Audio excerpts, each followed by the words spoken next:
Hi, this is Tina. We're here in LA and today we're going to talk about sake.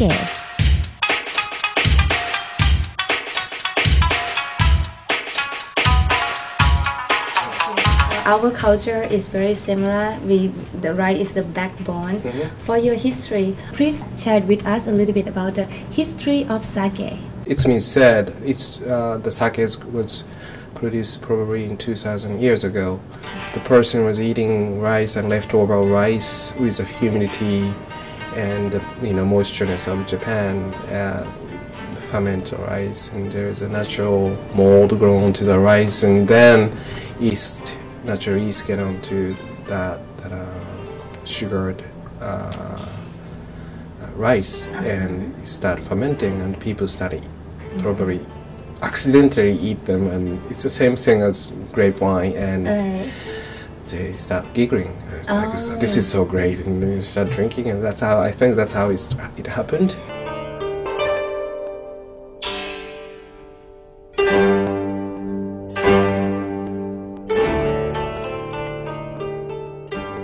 Is it like grape that is depend on the yield in each year? No, the biggest difference between wine and sake is we don't have a vintage. The sake is more like beer.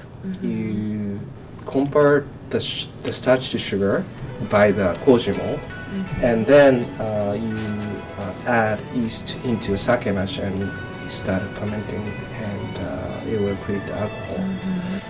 The sake rice is different from table rice. Sake rice is 25% to 30% bigger than table rice, and Japanese rice is a wetland cultivation. Wetland cultivation of Japanese rice is coming from Southern Asia, probably from Thailand. The quality of sake has been it's different from before. It's getting better and better every day and every year. Like now, you are lucky that you can drink such a high quality sake like ginjo and daiginjo, and back in 40 to 50 years ago, you couldn't drink such a sake. Have you ever finished the whole bottle like this by yourself? This is a magnum. Yeah, it's very hard, but I think you can.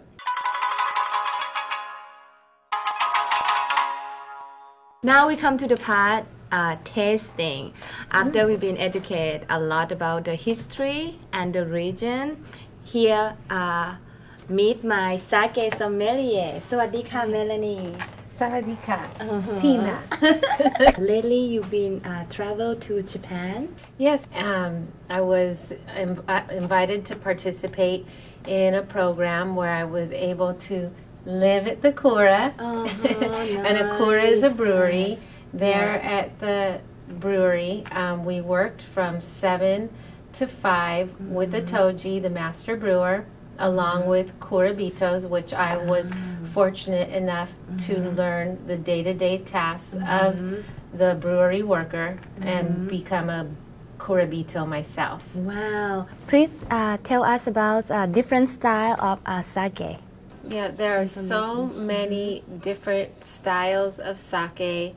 There's categories, and then there's subcategories within those categories, and everything from big and bold to light and refined, floral, feminine, masculine.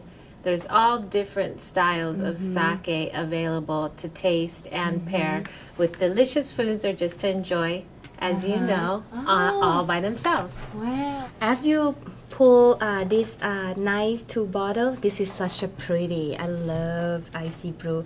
These 2 bottle of sake for us. And would you tell us about how special or why you pick or select this sake today? Okay. Well, we're starting here with Kikusui. The region or the prefecture is Niigata. That's the northernmost part of Japan, with the exception of Hokkaido, just up above. But Niigata is known for clean, pristine sake. The water is where it all begins, and all of the water sources where the sake is brewed are taken care of so that absolutely nothing can spoil the basic foundation of what sake is, and it is the rice and, most important, the water. She's cracking open. Okay, wonderful. Okay. Now, you know, it's customary in Japan to pour for your guest or your friend. And then my turn that I pour it for you. Okay. Yes. It shows Should I pour it up to the rim or like that? you definitely can put it up to the rim. Not a problem. I pass on the pouring. Okay. Cheer. Kanpai. Yes, I just say kampai.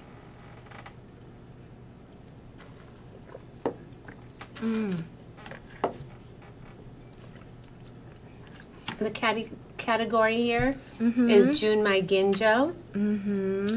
It It's has very nice. a very refined palate on it. You taste. What am I tasting?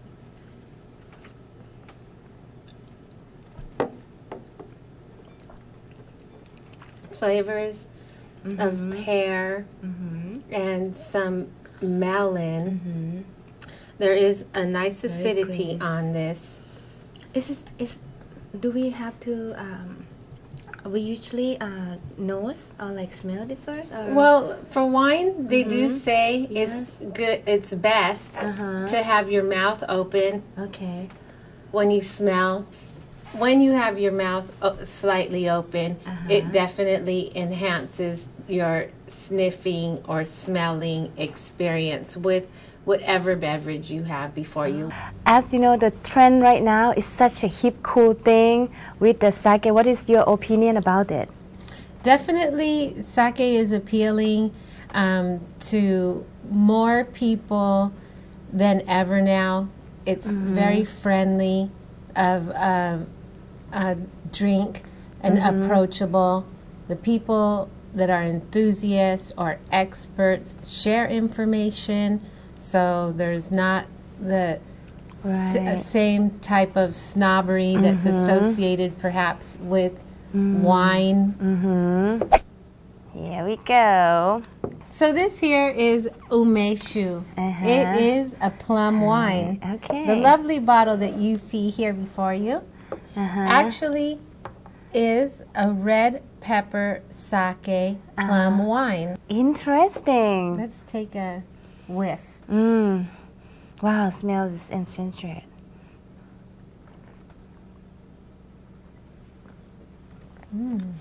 Very good mouthfeel. The acid. So interesting. And This is the first time I'm spicy. tasting this. It's definitely sweet and savory in its sense. And the spicy is kicked into the back. This is fun, Melanie. Thank you so much. I never tasted such a thing before. Many of us know that Japanese food is here to stay. It's not going anywhere. The cuisine is enjoyed by people in all countries throughout the entire world. It makes perfect sense that now it's about time for everyone that enjoys their food and takes their dining serious to learn about properly complementing their food, their Japanese cuisine, with the best beverages, and sake definitely is one of the best. It's beautiful. What a beautiful message.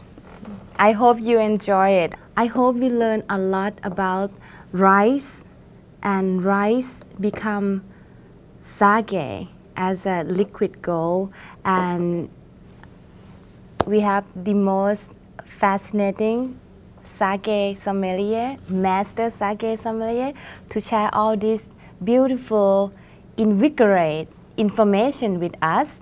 So thank you so much. Arigatou gozaimasu. Thank you for having me. ขอบคุณค่ะ ขอบคุณค่ะ